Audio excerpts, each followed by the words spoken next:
Thanks. I'm always struck that while every business tries its hardest to convince you that it's so much different and better than every other business out there, every city basically tries its hardest to convince you it's exactly like every other city that's conventionally considered cool. And maybe that's a good example, but I'll show a few in a minute. But I want to first ask, why does that dynamic often take hold? And I think a lot of it has to do with the maturity curve of cities. It's sort of like with people, right? When we're a freshman in high school, we're fundamentally aware that we're just not cool, right?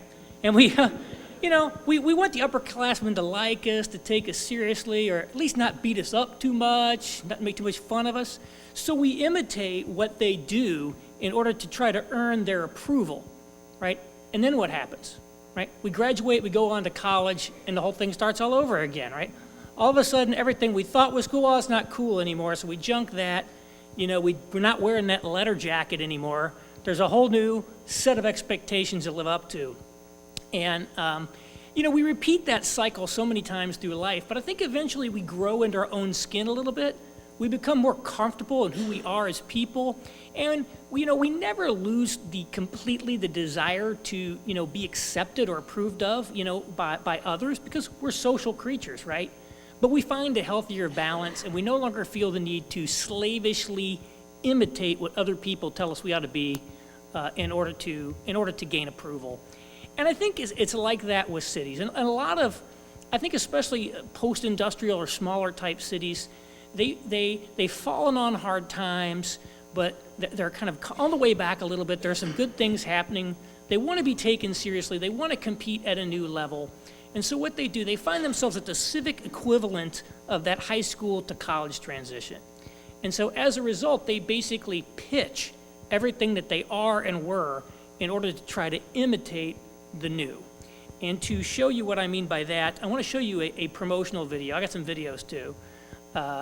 This one is from a promotional video out of Lincoln, Nebraska. So if you could cue that, please. Hey, I think you know the drill, right? Silkscreen posters, skateboards, the bearded ones, roller derby, fashion, restaurants, startups, creative class, coffee shops, check, right?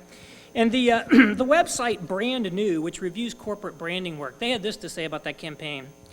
Looking solely at the logo and identity, I would think it's a city led by the high-tech industry, not true, or a city with lots of street intersections and busy interconnected stuff happening all around, not true either, at least not in the way it's portrayed, which looks more like a high-density metropolis. Neither of these two impressions are what I would like to think of if I were considering moving to Lincoln. Seems like charm, small-town feel, tranquil lifestyle, and creativity are attributes more real to the city, yet none of that comes through. The identity is contemporary, I'll give it that, but it is also quite generic. Replace Lincoln with any small-sized city name or software company, and the result would be equally effective or ineffective. I appreciate the ambition of the identity and the message it's trying to communicate, but it just seems to miss the mark. And the problem is not with anything what they showed, because those are all good things, right? But today, those are ubiquitous. That's like the new urban ante. They don't differentiate a city in the marketplace, and as Harvard professor Michael Porter has really stressed, the essence of strategy is about being different.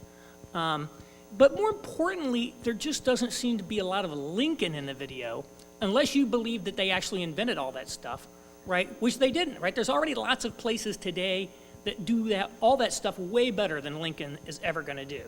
So ask yourself this, what do you think of when you think of Nebraska, right? It's Cornhusker country, right? Lincoln is a college town, and that is the one thing they did not mention in the video.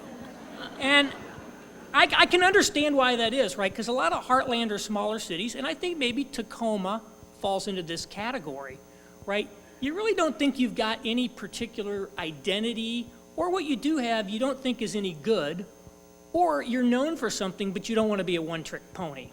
And so I understand, the idea behind some of this, but in a sense, I think it's tragic, because all of these places, have actual identities that are worthy of affection by the people who live in them, and of which you all do not have to be ashamed of, right? And I come from the Midwest, where questions of identity just loom large. People are like, everybody knows what you think of when you think of Texas or California, but who are we? You know, what do we think of when we think of Ohio? There's nothing. But then if you actually visit Ohio and you go to Cincinnati, Columbus, and Cleveland, it is instantly apparent that those are three radically different cities. You might not be able to put your finger on exactly what it is that makes them different, but you know, it's like a cold bucket of water in the face when you get there. So that identity is there. It just has to be unearthed and articulated. And that requires going on a little bit of an urban anthropology or archaeology expedition where you dig down deep into the culture and the soil of the city to unearth and really be able to articulate and understand what that identity of a place is. And then once you have it, you don't junk it, you embrace it, and you build on it as the base of what you do. And as food guy Anthony Bourdain put it about Cleveland when he was filming an episode of his TV show there, I think that troubled cities often tragically misinterpret what's coolest about themselves. They scramble for cure-alls, something that will attract business, always one convention center, one pedestrian mall or restaurant district away from revival. They miss their biggest, best, and probably most marketable asset, their unique and slightly off-center character. Cleveland is one of my favorite cities. I don't arrive there with a smile on my face every time because of the Cleveland Philharmonic. I'm very excited this afternoon we're going to hear from Ann, who's going to talk about some stuff that's being done in Cleveland to really show you the true side of Cleveland. It's really great. And you can think of that as much like the Renn example of embracing the industrial past. I got another video for you. This is a little longer. This one is out of Wheeling, West Virginia, and we'll watch maybe 3.5 minutes of it. So can you cue that one? I mean, I think this one's more of a mixed bag. A little bit. I like the industrial bit at the beginning. And I like especially that they mention coal. You know, that's not a very popular industry these days. You know, but are they supposed to pretend that West Virginia and coal don't go together? I mean, that would be marketplace fraud. You know, they're telling the truth. And you know, the thing about Wheeling is they really do legitimately have to overcome some extremely negative stereotypes about West Virginia. So I think the idea of showing the generic overview to let people know that, hey, this is actually a humane, civilized city, not what you might think, is actually probably appropriate here. But when you look at the value proposition that they're laying out, it's virtually identical to what any kind of smaller post-industrial city kind of in the Midwest or South would do. You know, the one thing I wanted to know more about out there was that local style of pizza, but they only mentioned it in passing. So who's doing it right? I think on this front, the example I love is Nashville, Tennessee. Right? What do you think of when you think of Nashville? Right? Country music. Right now, country music is, shall we say, a bit déclassé among the urban elite. But you know, they didn't say, okay, let's get rid of that. They said, hey, that's what we are. But they updated it to modern realities. It's not, you know, it's not your grandfather's AM radio country, right? It's got a completely different feel to it. They embrace those people in that music, but they're like, it's not what we're doing today, right? It's not hee-haw. It's more glitzy. It's like they like to call Nash Vegas. And to kind of just really show you the difference in what they're doing, I'll show you a couple pictures. Here's the old Nashville. Speaking of hee-haw, who knows who this is? Minnie Pearl. That's right. If any students here who don't know who Minnie Pearl is, the price tag hanging off the hat is the clue there. And here's the new Nashville. So who's this? Carrie Underwood. So quite a different product there. It's really actually, it's all country, but one's all shucks, the other's more Hollywood, right? So what that shows is you don't have to stand still as a city in being authentic. You can build the new out of the reality of the old there. You know, another one that I like is Atlanta, Georgia. They said, we're a southern city, so we're not going to pretend we're not. So they said, we're going to be the capital of the New South.